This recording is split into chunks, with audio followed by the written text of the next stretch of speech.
Ya, terima kasih. Selamat pagi anak-anak. Pagi. Pagi, Pak. Selamat pagi, Pak Guru.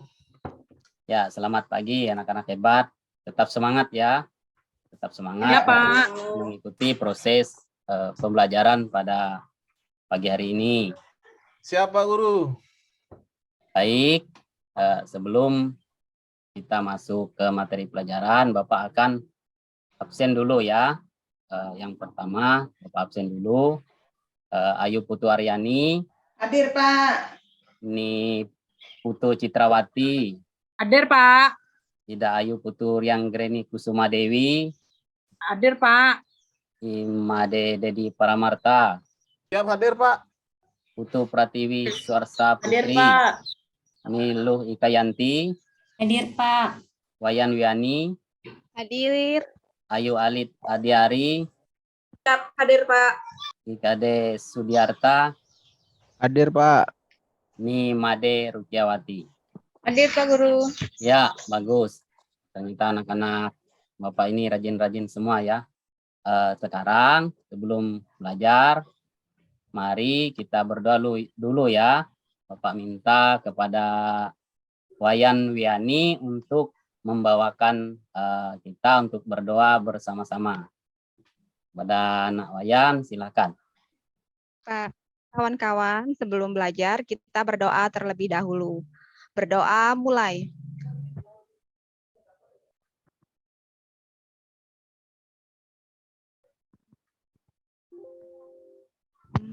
Selesai.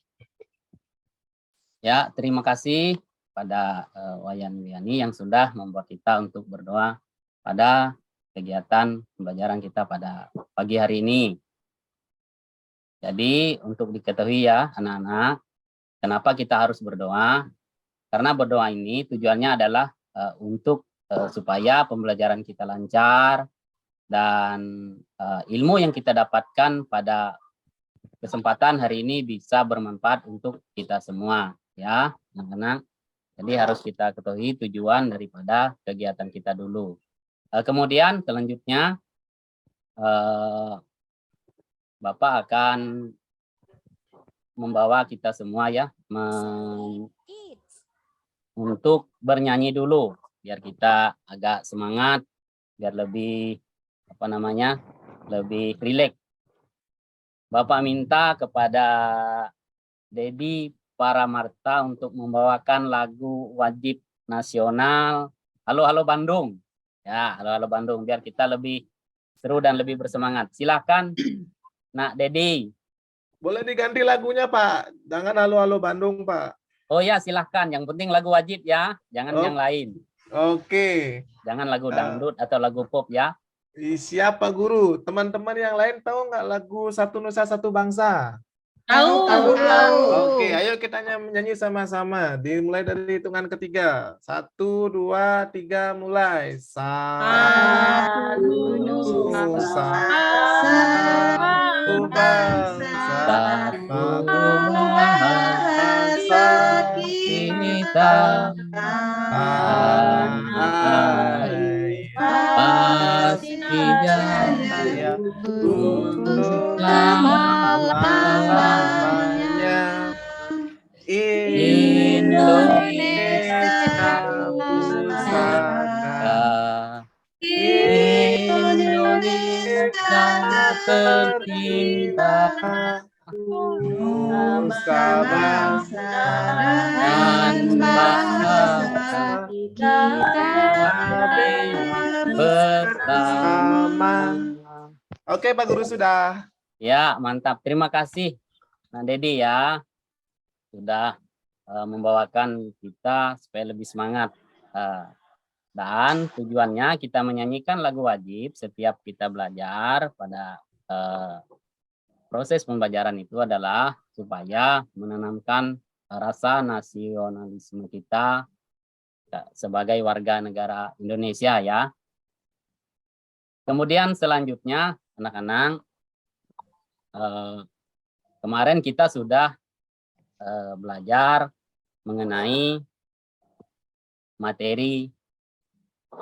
Ada yang ingat? Jadi kemarin kita belajar mengenai materi darsana ya.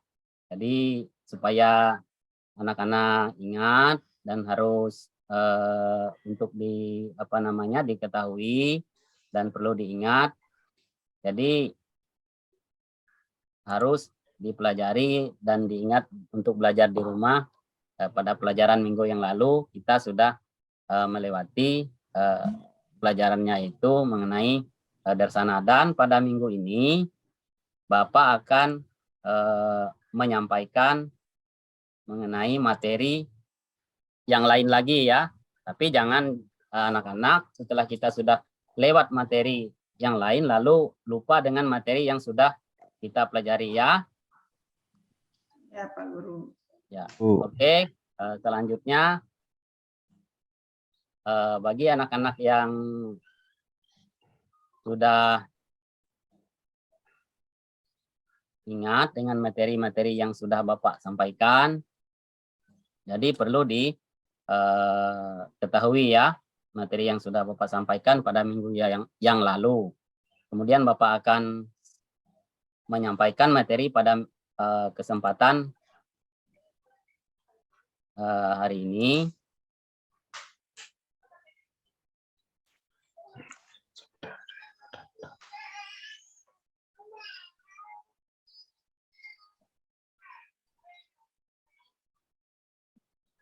Sudah tampil ya di layar. Nah. Sudah, Pak.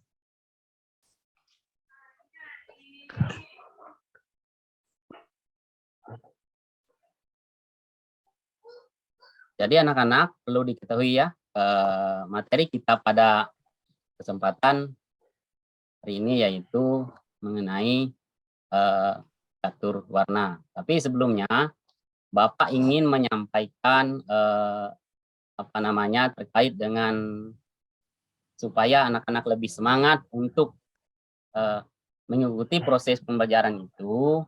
Jadi anak-anak harus mempunyai kiat-kiat untuk sukses ya di dalam belajar.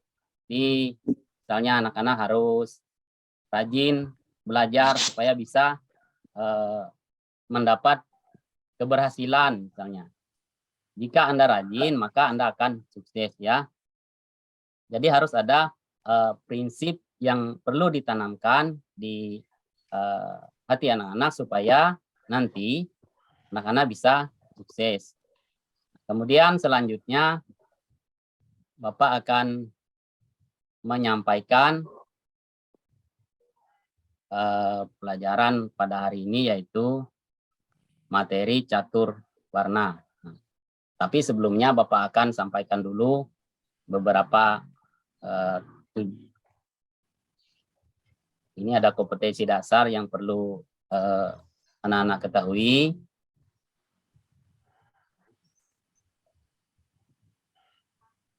Ini ada menghayati catur asrama sebagai tingkatan hidup dalam masyarakat Hindu, kemudian mengamalkan pola hidup sesuai dengan tingkatan dan ranah yang diamanatkan catur asrama, memahami pengetahuan konseptual tentang ajaran catur asrama, menyajikan ajaran catur asrama dalam tatanan hidup.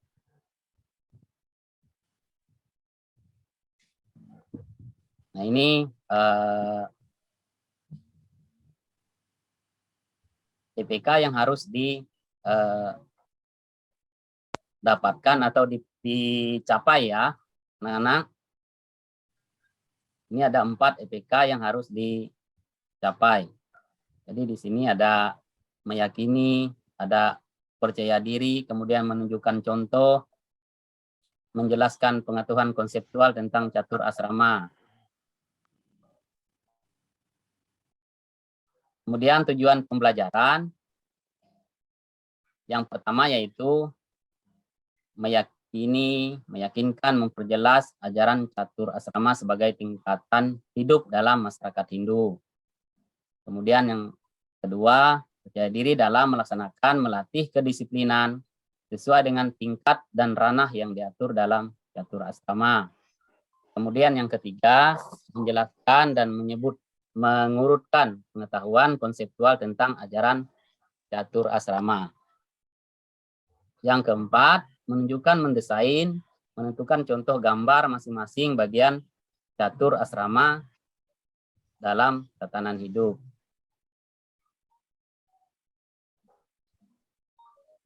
Nah, sekarang manfaat dari mempelajari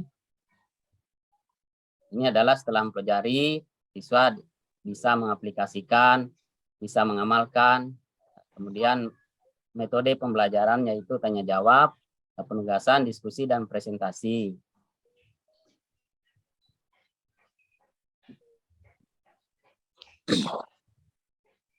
Sekarang kita masuk ke materinya ya. Jadi tadi Bapak sudah menyampaikan tujuan pembelajarannya, metode, kemudian manfaatnya. Sekarang oh ya, tadi kita menggunakan model PBL ya, yaitu problem based learning.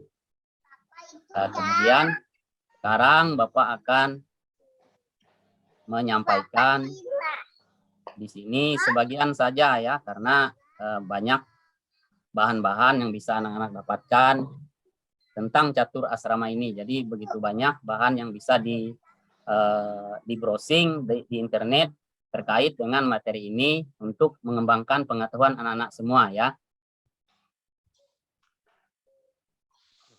Di sini ada beberapa pengertian yaitu terkait dengan catur asrama. Catur adalah 4, kemudian asrama itu adalah jenjang. Jadi secara umum catur asrama itu adalah 4 jenjang atau fase kehidupan manusia.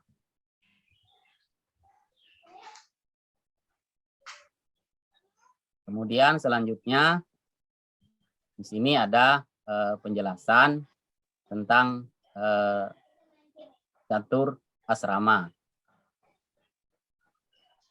Yang artinya adalah yang bernama catur asrama adalah Brahmacari, Grehasta, Vanaprastha, Bhiksuka.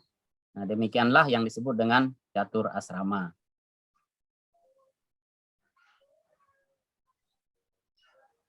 Sekarang kita lanjutkan mengenai pengertian dari masing-masing catur asrama ya.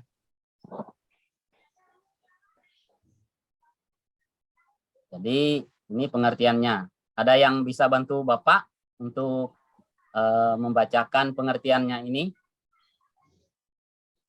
Saya Pak Guru. Ya, silakan. Ya, Brahmacari. Brahmacari dapat diartikan sebagai tingkah laku manusia pada saat mencari, mempelajari, memahami, dan memperdalam ilmu pengetahuan rohani maupun ilmu duniawi. Ya, terima kasih ya pada Kadek Sudiarta sudah membantu Bapak untuk menyampaikan terkait dengan pengertian dari Brahmacari.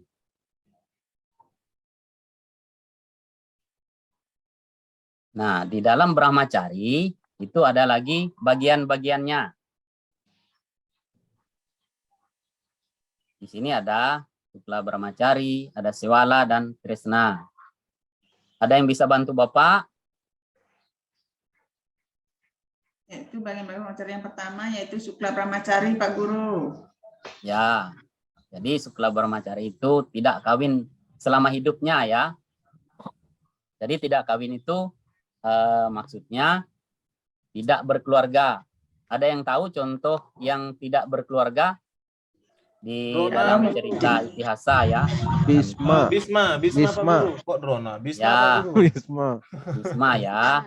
Kalau di dalam Itihasa Ramayana ada yang tahu? Laksamana. Laksamana. Ya, sekali ya. Mana, Pak? Jadi itu contohnya. Jadi kalau dalam kehidupan sekarang ada contohnya, ada yang tahu anak-anak? Kalau dalam kehidupan pada zaman modern ini ya. Sekarang yang kedua yaitu Sewala Brahmacari. Jadi Sewala Brahmacari ini orang yang beristri atau bersuami hanya 1 kali saja ya. Kemudian yang ketiga yaitu tresna brahmacari. Orang yang beristri atau bersuami lebih dari 1 kali.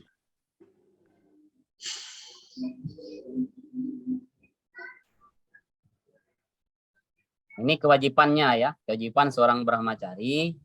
Jadi dalam menuntut ilmu itu seorang brahmacari mempunyai kewajiban.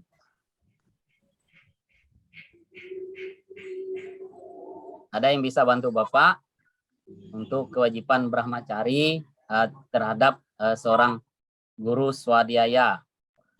Sini ada 7 ya. Ada yang bisa? Saya, Pak. Saya, Pak. Ya. Silakan. Yang pertama itu memperkuat srada kepada Tuhan. Ya. Terus Yang kedua yaitu sujud bakti kepada Tuhan dan manifestasinya, Pak. ya, betul sekali ya. Jadi yang ketiga, 4, 5 dan 6, 7 itu bisa dibaca ya. Kemudian kita lanjutkan mengenai kewajiban kepada guru rupaka. Ada yang tahu apa itu yang dimaksud dengan guru rupaka? Orang tua, Pak. Ya, betul sekali ya.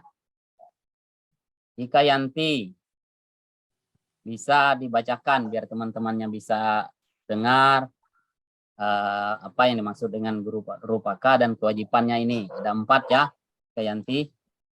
Ya, baik, Pak. Yang pertama, berbakti kepada orang tua. Kemudian yang kedua, membantu orang tua melakukan pekerjaan rumah. Yang ketiga, menjaga orang. Ya, kurang lebih seperti itu ya. Kemudian yang keempatnya itu melaksanakan upacara fitrayatnya.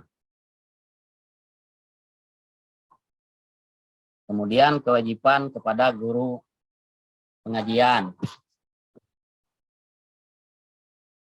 Itu berbakti kepada guru, menaati nasihat guru, mempelajari ilmu ya, lanjut ya. Bisa didengar suara saya ya? Bisa. Siapa guru? Jelas Pak Guru, jelas sekali. Oh iya. Sekarang kita lanjut kewajiban kepada guru pengajian. Itu berbakti kepada guru, kemudian menaati nasihat guru, mempelajari ilmu yang diberikan oleh guru dengan sungguh-sungguh. Kemudian kewajiban kepada guru wisesa. Ini ada menghormati, kemudian menaati perintahnya. Kemudian selanjutnya bagian yang kedua dari catur asrama yaitu grehasta.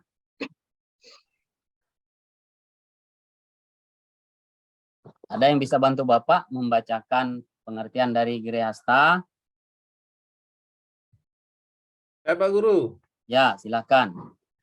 Grahasta dapat diartikan sebagai fase atau jenjang kehidupan manusia pada saat membina rumah tangga. Ya, betul sekali ya. Jadi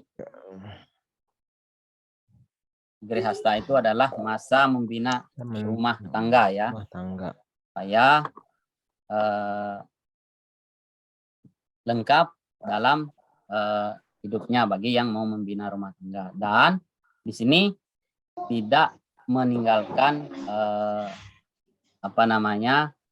fase yang sebelumnya yaitu brahmacari. Jadi tetap harus belajar. Kemudian di dalam mencapai keberhasilan di dalam berumah tangga itu perlu yaitu harta dan kama ya. Dalam memenuhi kebutuhan keluarga itu, harta dan kama ini yaitu diperlukan. Kemudian di dalam masa brahmacari tadi kita mempersiapkan untuk kehidupan grehasta dengan mengumpulkan harta dan kama itu tadi. untuk menuju hidup yang lebih baik. Nah, di sini ada kewajiban-kewajiban dari Grihasta. Ada yang bisa bantu Bapak lagi? Saya Pak, untuk melanjutkan keturunan dalam membina rumah tangga. Ya, betul.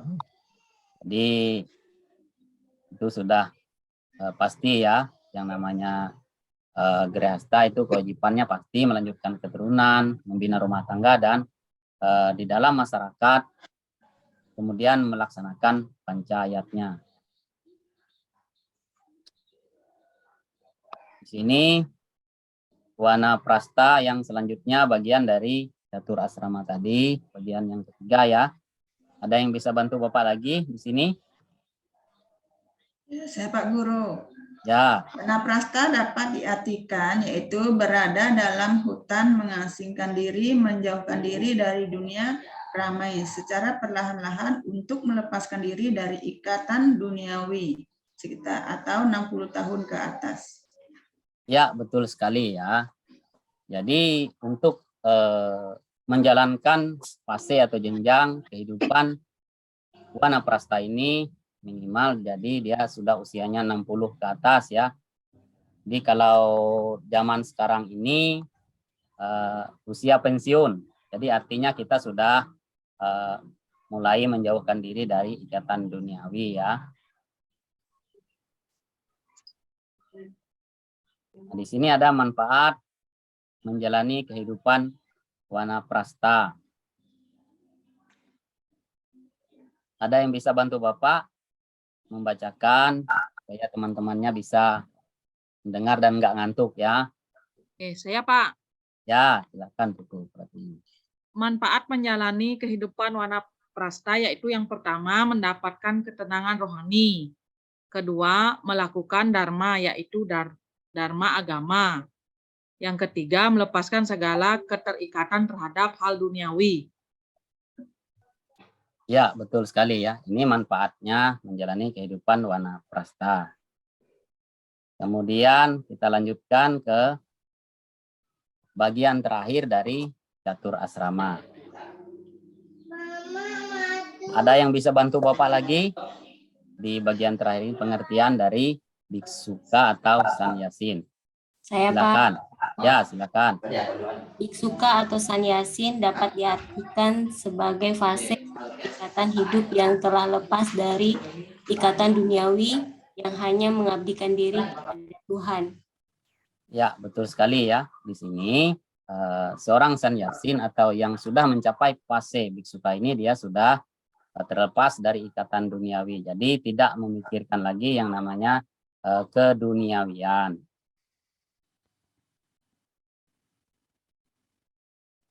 Nah, di sini salah satunya yang perlu dikuasai oleh seorang biksuka, dia harus mampu mengendalikan satripu ya. Nah, ini dia. Jadi harus mampu mengendalikan hawa nafsu, kerakusan, kemarahan, kebingungan, kemabukan, dan iri hati.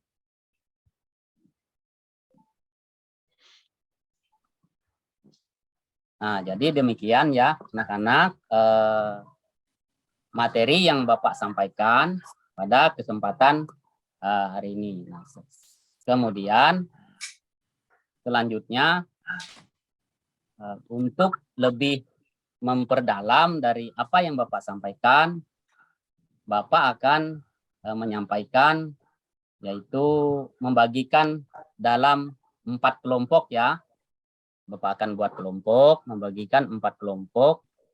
Ada kelompok A, kelompok B, dan kelompok C.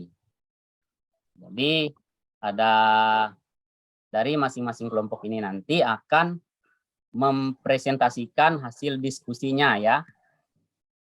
Bapak akan bagikan LKPD untuk bahan diskusinya. Jadi ini LKPD yang akan Bapak bagikan supaya nanti anak-anak bisa berdiskusi, kemudian bisa dipresentasikan hasil diskusi itu nanti di depan kelas ya. Anak-anak siap ya? Siap, Pak. Ya, Pak. Ya, oke. Jadi nanti Bapak kasih waktu kurang lebih 45 menit ya untuk mengerjakan tugas diskusinya. Setelah itu kita akan berdiskusi bersama. Ini LKPD yang akan Bapak bagikan nanti kepada masing-masing kelompok untuk menjelaskan, mengamati, kemudian mengidentifikasi, dan selanjutnya nanti kita diskusi bersama dan kelompoknya masing-masing maju ke depan ya. Ya, Pak.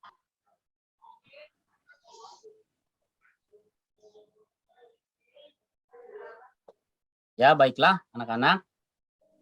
Demikian diskusi yang sudah kita sampaikan, yang sudah kita laksanakan. Jadi Bapak banyak mengucapkan terima kasih. Kemudian Bapak minta dari sebagian kelompok bisa menyimpulkan ya, bisa menyimpulkan hasil diskusinya. Ada yang bisa menyimpulkan perwakilan saja ya, menyimpulkan dari hasil diskusi tentang materi catur asrama yang sudah kita bahas tadi. Ada yang bisa?